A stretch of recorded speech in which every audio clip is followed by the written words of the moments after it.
reprise du débat. Merci, Monsieur le Président. Je suis contente d'avoir travaillé au Comité de la justice avec mes collègues de tous les partis sur le projet de loi C-36 et je suis contente aussi de me lever en cette Chambre aujourd'hui pour en parler, en discuter, faire part des témoignages qu'on a entendus dans ce comité au cours de l'étude du projet de loi C-36 et faire mes commentaires à ce sujet-là aussi. Premièrement, Monsieur le Président, laissez-moi vous expliquer brièvement le projet de loi en tant que tel et ce qu'il apportera, sa contribution dans le Code criminel. Le projet de loi s'intitule « Loi sur la protection des aînés au Canada » et il ajoute un élément qui se formule comme suit, que l'infraction a eu un effet important sur la victime en raison de son âge et le degré de vulnérabilité de la victime en fonction de sa situation personnelle, notamment sa santé et sa situation financière. Ces mots précis qu'on suggère d'ajouter dans le Code criminel, avec le projet de loi C-36, ont pour but d'ajouter un élément qui permettra au tribunal de prendre en considération certains éléments aggravants d'une infraction. Donc, dans la clause 718.2, on dit que le tribunal détermine la peine à infliger compte tenu également de certains principes. Et puis là, certaines circonstances aggravantes sont énumérées. Par exemple, on parle des crimes haineux, des crimes faits en se basant sur l'origine ethnique de la victime, par exemple, ou son orientation sexuelle. Ces facteurs-là sont pris en considération pour considérer quelle peine sera donnée, si la peine sera, l'infraction sera aggravante et si la peine sera plus lourde. Par exemple, aussi, on indique que l'abus de confiance ou l'abus d'autorité est un autre facteur à prendre en considération comme circonstance aggravante.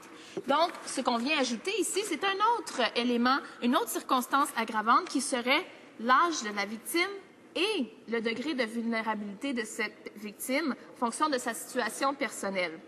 Donc, loin de là l'idée de dire que l'âge de la victime est en soi un facteur aggravant, puisque l'âge n'est pas en soi un facteur de vulnérabilité, Monsieur le Président, et ça, je tiens à le spécifier.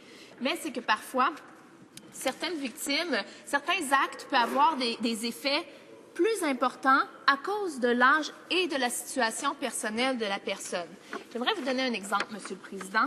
Pendant le comité, Mme Perka, superviseure en programmes sociaux du groupe d'intervention pour la violence envers les personnes âgées, est venue témoigner et nous a spécifié qu'en effet, après sa longue expérience d'intervention auprès des aînés ayant vécu les abus, elle nous dit que, et je cite, « Nous avons constaté que les perturbations à la santé sur les plans social et spirituel pouvaient provoquer une dépression, l'anxiété, des tendances suicidaires et d'autres problèmes de santé mentale. Il faudrait aussi mentionner que la culpabilité qui ronge la personne âgée maltraitée peut être extrêmement pénible, car l'agresseur est souvent son propre enfant, un membre de la famille, un ami, etc. » Fin de la citation.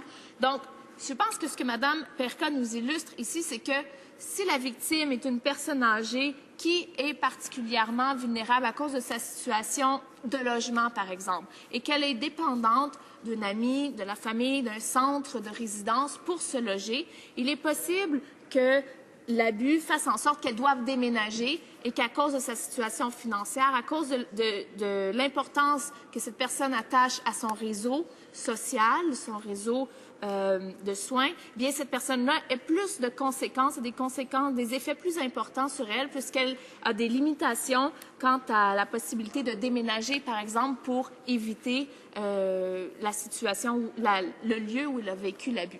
Donc, c'est simplement un facteur, Monsieur le Président, pour vous illustrer quels besoins les intervenants ont identifiés quand ils ont demandé au gouvernement de mettre en place des mesures qui reconnaîtraient l'âge et la situation, des facteurs de vulnérabilité de la situation personnelle d'une personne comme étant des facteurs aggravants.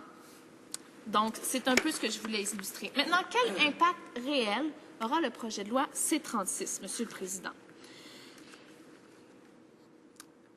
J'aimerais dire que, oui, on vient donner ici un outil de plus pour que, quand le jugement sera rendu, on puisse considérer l'âge et la situation de la personne comme un facteur aggravant. Et on espère que ça donne les outils nécessaires aux juges. Ça, on ne peut pas encore l'affirmer à 100%. Il y a eu certains doutes sur lesquels je reviendrai plus tard. Mais je veux aussi dire, Monsieur le Président, que ces mots-là, ces ajouts-là, on l'espère, aura bien sûr un impact à ce sens-là et j'ai illustré aussi pourquoi c'est nécessaire. Mais quelles sont les limites des impacts du projet de loi C-36? Ma collègue un peu plus tôt l'a dit, dans le vocabulaire du projet de loi, on parle d'effets importants. Il faudra qu'on prouve que les effets sont importants. Et ça, on ne sait pas exactement comment ça pourra être fait. Est-ce qu'on va échapper des cas si, en effet, on doit prouver que les effets sont importants? Ils sont là, mais qu'est-ce que ça veut dire important? Comment on prouve que les effets sont importants? Jusqu'à quel point il faut aller pour convaincre le jury que l'effet est en effet important en raison de l'âge? C'est une préoccupation qu'on a, Monsieur le Président, et on aurait aimé qu'elle soit prise un peu plus au sérieux par le gouvernement actuellement. J'aimerais aussi dire que qu'il faut faire attention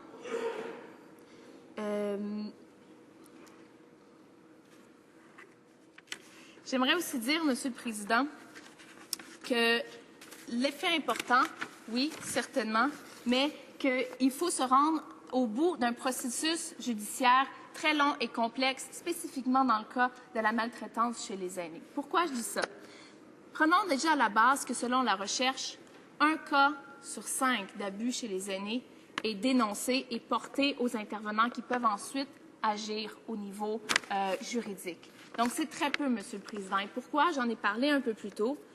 Ce n'est pas tous les aînés qui vivent cette situation, mais certains aînés, en raison de leur situation personnelle et de leur âge, ne peuvent pas, ont beaucoup de difficultés à dénoncer. Premièrement, la majorité des abus se font par des gens de l'entourage, famille, soignants, amis. Donc, c'est très difficile pour les aînés, dans ce cas-là, d'aller à la dénonciation. Et ensuite, la dénonciation peut parfois avoir des conséquences très graves, particulièrement chez des aînés qui vivent des situations de vulnérabilité à cause de leur situation de santé, leur situation financière, situation de leur logement. Donc, la dénonciation est une chose très difficile. Ensuite, une fois que le cas est dénoncé, Monsieur le Président, il faut prouver qu'il y a infraction, ce qui n'est pas toujours facile puisque l'abus chez les aînés peut se faire de différentes façons et plusieurs cas d'abus laissent peu de traces. Je pense par exemple à l'intimidation. C'est difficile parfois de prouver qu'il y a effectivement manipulation et intimidation. C'est un genre de crime qui peut être difficile à prouver. Mais admettons qu'on prouve qu'il y a infraction et qu'on en arrive avec l'intervention policière et qu'on arrive à monter le dossier nécessaire pour aller ensuite faire une plainte formelle et l'apporter devant la Cour. Ensuite, le dossier tribunal se passe et ensuite, s'il n'y a pas de règlement hors cours et si on va jusqu'au bout de la poursuite judiciaire, eh bien, c'est là que le projet de loi C-36 a un effet. Donc, vous comprenez, je ne viens pas dire que parce que l'effet est assez minime, il ne faut pas le prendre en considération. Non. Je suis d'accord avec le projet de loi C-36 dans les buts qu'il poursuit et dans ce qu'on croit qu'il peut accomplir. Mais il faut quand même garder en tête que c'est loin d'être une solution qui va venir en aide à la majorité des aînés qui vivent l'abus, loin de là, à cause du processus, Monsieur le Président, que je viens d'énumérer. Je veux citer Mme Beaulieu, de la chaire de recherche sur la maltraitance envers les personnes aînées de l'Université de Sherbrooke, qui dit, je cite, « On comprend tous que plusieurs dossiers de maltraitance risquent de ne pas franchir toutes ces étapes. Qu'adviendra-t-il des situations d'aînés maltraités qui ne seront pas rendues jusqu'au bout? En d'autres mots, quelles seront les répercussions réelles de cette mesure ou combien de cas cela concernera-t-il? » Fin de la citation. Donc, voilà une première préoccupation par rapport à l'étendue des impacts du projet de loi C-36. J'aimerais en apporter un autre à votre attention, Monsieur le Président. Je l'ai dit un peu plus tôt, oui, on ajoute ici un élément au Code criminel. Mais les intervenants du système judiciaire ont-ils toutes les ressources pour vraiment utiliser cet ajout au Code criminel de façon efficace? Qu'est-ce que je veux dire par là? Premièrement, on commence par les policiers, les intervenants de première ligne qui reçoivent les plaintes. Il y a des particularités, Monsieur le Président, à prendre en compte dans les plaintes qu'on reçoit qui sont formulées par des personnes aînées. Pour plusieurs raisons, dont certaines que j'ai déjà mentionnées auparavant. Quoi faire quand un aîné vient vers nous et semble vouloir avouer qu'il est victime d'abus? Comment recevoir sa plainte pour ne pas lui faire peur, pour ne pas qu'il abandonne ses procédures en cours de route parce qu'il a peur des impacts que cela pourrait avoir sur lui, par exemple, parce qu'il se sent intimidé par les agents de la justice? Ce sont des questions qu'il faut se poser et ce sont des mesures qu'il faudra peut-être mettre en place pour s'assurer que C-36 atteigne vraiment ses objectifs. Ensuite, on parle aussi de formation pour les avocats, pour les juges. Comment s'assurer de vraiment déceler les subtilités dans les impacts que vivent les aînés suite à un abus. J'aimerais à ce sujet, Monsieur le Président, citer encore une fois Mme Litwick de l'Hôpital général juif de Montréal, qui est très active dans l'intervention auprès des aînés qui vivent l'abus. Je la cite. « Je remets en question la façon dont ce type de loi sera mise en œuvre. Je crois fermement que pour qu'une telle loi soit efficace, il faut que les procureurs reconnaissent bien les questions qui touchent les personnes âgées et le sujet de la maltraitance des aînés, et que les juges doivent savoir poser des questions pertinentes à cet égard. Il faut aussi planifier la façon dont ces cas seront présentés devant les tribunaux, car une personne âgée ne témoigne pas comme une jeune personne. Tous les éléments peuvent être assez différents. » Donc, Mme Litwick vient ici appuyer ce que j'essaie d'expliquer, c'est qu'il y a des éléments à prendre en considération quand on traite un cas d'abus chez une personne aînée pour s'assurer que le processus se déroule bien, que les conséquences ne sont pas néfastes chez la personne qui intente des poursuites et que le dénouement soit le plus heureux possible ou le plus bénéfique possible pour la victime. Le projet de loi C-36, oui.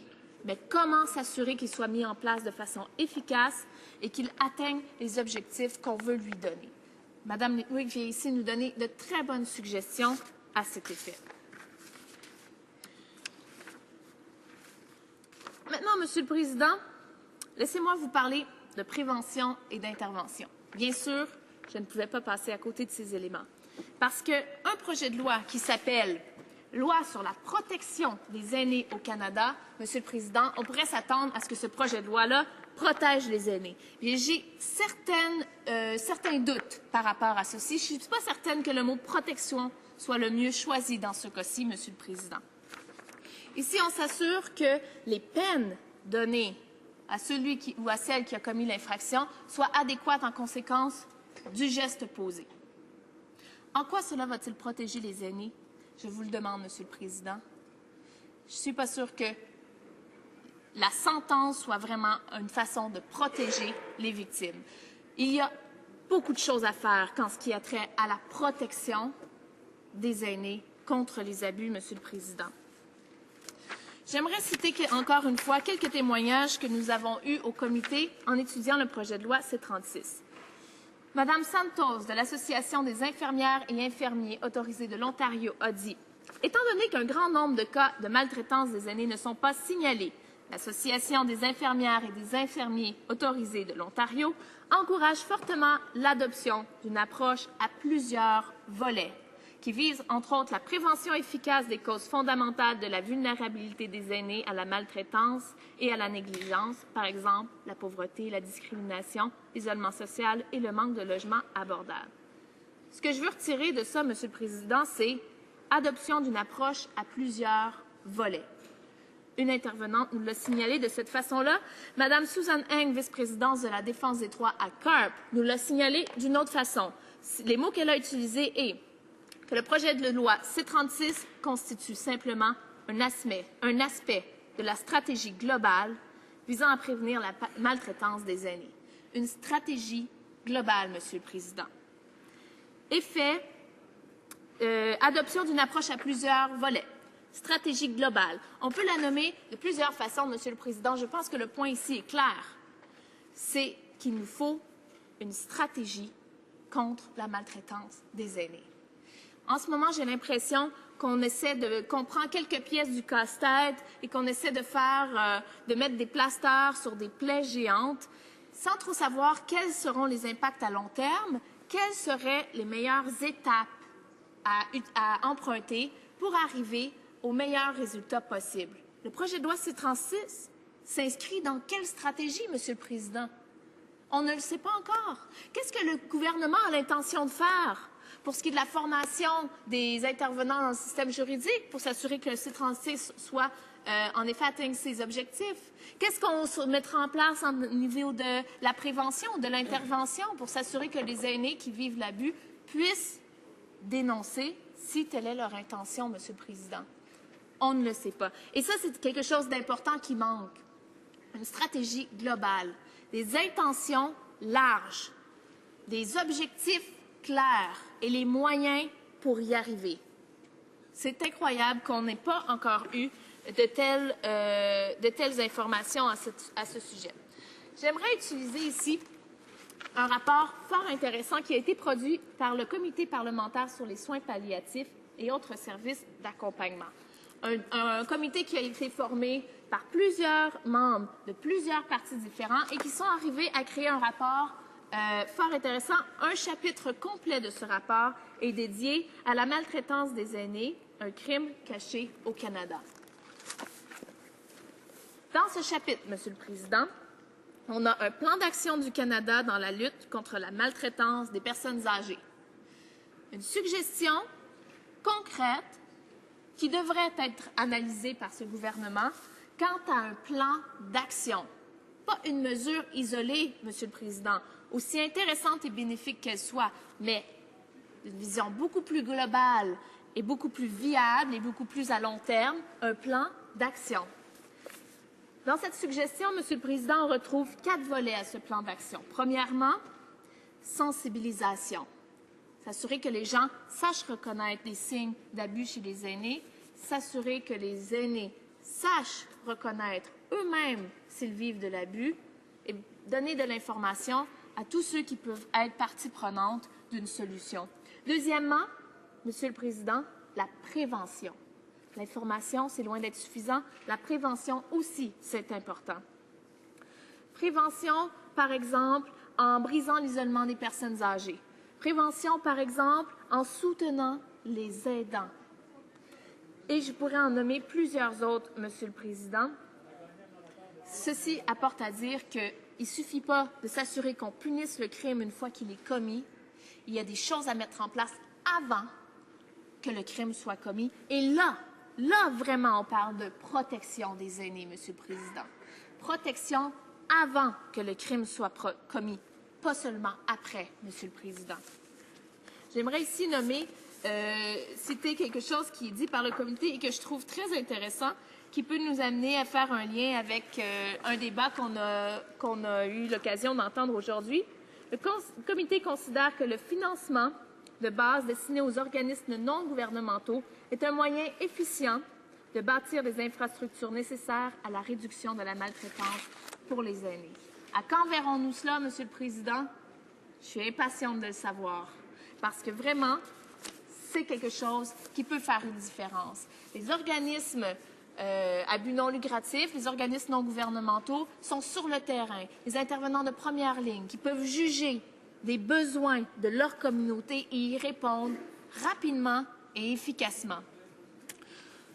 Monsieur le Président, comme troisième et comme quatrième point mentionné par le comité, on a mettre au point des services d'intervention et de défense des droits pour s'assurer que les gens soient informés de leurs droits et sachent comment dénoncer, puis élaborer des mesures judiciaires adéquates. C-36 s'insère peut-être dans ce quatrième volet d'une stratégie proposée par le comité, mais encore dans le volet de mesures judiciaires adéquates, on parle bien sûr de formation des policiers et de tout autre intervenant du système juridique. J'aimerais finir, Monsieur le Président, en nommant certaines particularités, certains défis particuliers en fonction de situation de certaines personnes. Par exemple, les nouveaux arrivants, les aînés nouveaux arrivants qui ne parlent pas la langue, qui ne connaissent peut-être pas leurs droits, qui n'ont peut-être pas confiance en le système juridique canadien. Bien, il y a lieu de penser à leurs besoins particuliers. Les aînés LGBTT qui font face à la discrimination et ils sont plus vulnérables dans certains aspects aussi. Monsieur le Président, tout ça pour dire qu'il y a beaucoup de choses à faire, mettre en place. Laissez-moi vous rappeler que oui, le projet de loi C-36 est une étape, mais une étape de quoi? À quand verrons-nous une stratégie du gouvernement qui nous permettra de comprendre les objectifs et les visées à long terme? Merci, Monsieur le Président. Questions and comments. Questions et observations. Merci, Monsieur le Président. Je félicite la députée de Pierrefonds-Dollard pour premièrement, tout le travail qu'elle fait en matière de protéger les aînés et de nous sensibiliser tous à la problématique des aînés. Une fois le projet de loi C-36 adopté, je me demande ce que ma collègue envoie ou voudrait envoyer comme message au gouvernement en face pour s'assurer que le projet de loi adopté puisse avoir pleine application au niveau du Canada, d'un océan à l'autre et à l'autre, en tenant compte de nos partenaires dans la recherche de mettre fin à la criminalité à l'endroit des aînés, que ce soit les policiers, les provinces, les corps policiers municipaux et ainsi de suite. Alors, quel genre d'intervention verrait-elle le gouvernement fédéral mettre en place pour s'assurer que ce projet de loi-là soit plus que juste l'encre avec laquelle il a été écrit? La députée de Pierrefonds-Dollard.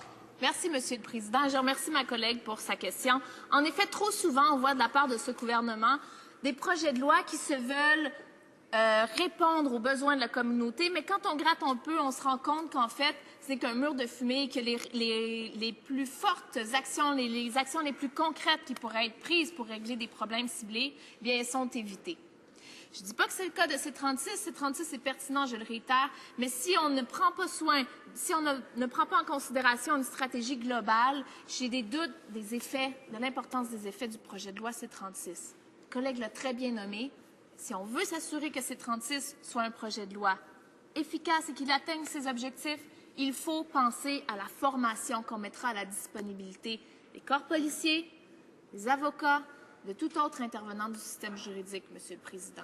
Il faut prendre en considération l'élément formation pour s'assurer qu'on puisse appliquer et qu'on puisse profiter pleinement de ce que C-36 vise à faire. Questions and comments. Questions et observations. Le député de Burnaby, New Westminster. Présidente, et j'aimerais, comme le membre du Gatineau vient de faire, juste souligner le travail important que le député de Pierrefonds-Dollard fait tous les jours dans ses chambres et à travers le pays en sensibilisant tous les Canadiens à propos de la situation des aînés. Maintenant, on a ce projet de loi qu'on appuie, bien sûr, mais on a d'autres mesures que ce gouvernement conservateur a prises qui mettent de plus en plus des aînés, des personnes âgées dans la vulnérabilité. On parle justement de prolonger l'âge de retraite de 65 à 67 ans, faire ces changements au niveau des services où il y a des coupeurs énormes pour les personnes, des personnes âgées, justement, d'avoir accès aux services gouvernementaux. Alors, étant donné que, justement, cette vulnérabilité mène, justement, à une situation où les personnes âgées peuvent être plus vulnérables, j'aimerais que la députée parle un peu de la situation, grosso modo, suite aux actions de ce gouvernement. Est-ce que les aînés sont plus vulnérables? Député de Pierrefonds-Dollard. Merci, Monsieur le Président. Question très intéressante de mon collègue. En effet, si le gouvernement est sérieux quand il dit qu'il veut s'attaquer à la situation que vivent les aînés en ce moment par rapport aux abus, il y a beaucoup de choses à faire et qu'ils ne sont pas faites. On parle de prévention et d'intervention. Monsieur le Président, si on veut agir sur l'abus chez les aînés, il faut prendre en considération les facteurs de vulnérabilité. Et quels sont-ils, Monsieur le Président? Entre autres, par exemple, la pauvreté. Bien, reculer l'âge d'accès à la sécurité de la vieillesse de 65 à 67 ans, c'est d'affecter la pauvreté chez les aînés, c'est de prolonger des situations de pauvreté chez les aînés, Monsieur le Président. Ça n'aidera pas l'abus chez les aînés. Autre exemple, par exemple, les aînés sont des gens qui comptent beaucoup sur le système de santé à certains moments de leur vie. Eh bien, Monsieur le Président, quand on diminue le pourcentage de transferts attendus en santé par les provinces, On peut se demander sérieusement, est-ce que les gens, quand ils seront dépendants du système de santé, ils auront accès à un système de santé accessible et fiable, Monsieur le Président? J'en aurais plein d'autres des exemples. Le logement abordable, par exemple. C'est important de s'assurer que les aînés ont accès à un logement adapté et abordable, qui pourrait être aussi un facteur de vulnérabilité. Monsieur le Président, je veux vraiment préciser qu'être aîné, ce n'est pas être vulnérable.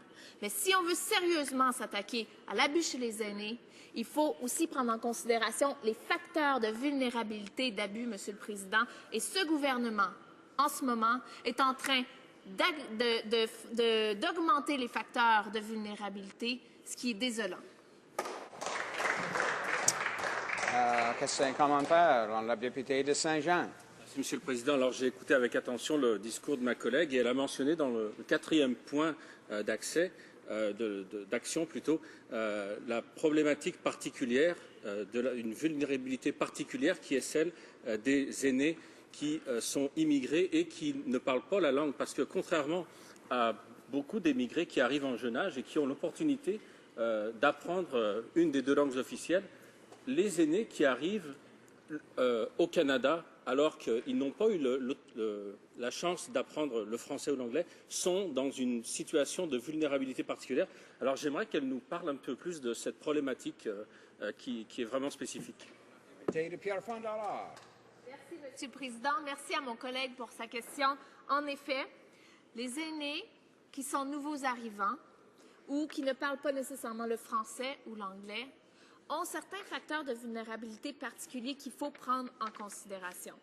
Nous avons reçu la directrice générale de Social Services Network, Mme Bott, qui a témoigné au comité pendant l'étude du projet de loi C-36. Et cette dame a dit que, oui, il faut s'assurer que les aînés aient les services nécessaires pour avoir accès au système juridique.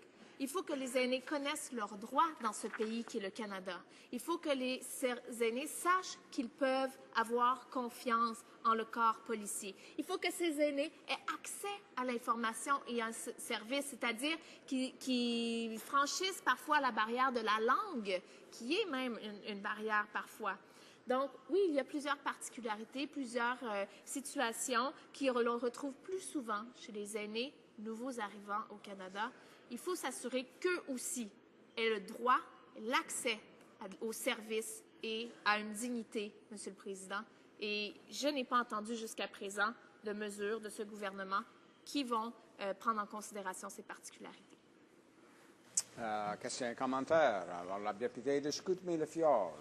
Merci beaucoup, Monsieur le Président. Un peu plus tôt, mon collègue de Brome-Missisquoi a posé une question à un député conservateur lui demandant pourquoi son gouvernement ne voulait pas investir une petite somme d'argent pour sortir les aînés de la pauvreté. Le membre conservateur n'a pas compris la question, mais alors j'ai tenu à la reposer. Et j'ai été surpris de la réponse du député conservateur qui a répondu que, selon lui, tous les aînés, qu'ils soient riches ou plus démunis financièrement, sont sujets à la maltraitance et donc le gouvernement n'avait pas une volonté de sortir davantage des aînés de la pauvreté. Alors, j'aimerais demander à ma collègue néo-démocrate si elle, dans ses valeurs social-démocrates, elle croit que le gouvernement devrait justement sortir les aînés de la pauvreté avec une gamme de mesures, justement. Elle a mentionné une stratégie, donc j'aimerais qu'elle m'indique de quelle façon concrète un gouvernement NPD sortirait les aînés de la pauvreté. Merci beaucoup. Député de Pierrefonds-Dollard. Merci, Monsieur le Président. En effet, actuellement au Canada, trop d'aînés vivent la pauvreté. Et dans un pays comme le nôtre, c'est inacceptable. On a le choix d'aider ces gens à sortir de la pauvreté et on a les capacités de le faire, Monsieur le Président. Ce n'est certainement pas en reculant l'âge d'accès de la sécurité de la vieillesse de 65 à 67 ans qu'on va arriver à ce but, Monsieur le Président. En ce moment, une personne âgée qui reçoit le supplément de revenu garanti et la sécurité de la vieillesse comme seul revenu vit toujours sous le seuil de la pauvreté. C'est-à-dire que le gouvernement ne met pas en place actuellement les mesures nécessaires pour s'assurer que les aînés puissent continuer à contribuer pleinement à leur communauté et vivre dans la dignité. On ne devrait pas accepter qu'aujourd'hui un aîné doive faire le choix entre payer son loyer, acheter la nourriture ou se procurer ses médicaments. C'est indécent, Monsieur le Président, qu'on endosse ce genre de choix par nos aînés et on a le pouvoir de faire autrement. Comment? Bien, par exemple, en bonifiant le supplément du revenu garanti à tous ceux qui en ont besoin. Autre mesure, Monsieur le Président, protéger les pensions. Actuellement, on peut renforcer la protection des pensions en cas de faillite, ce que ce gouvernement ne fait pas. Monsieur le Président, nous avons plusieurs suggestions pour protéger les aînés dans leur sécurité financière et nous espérons à l'avenir voir un peu plus d'ouverture de ce gouvernement sur ce sujet-là. Merci.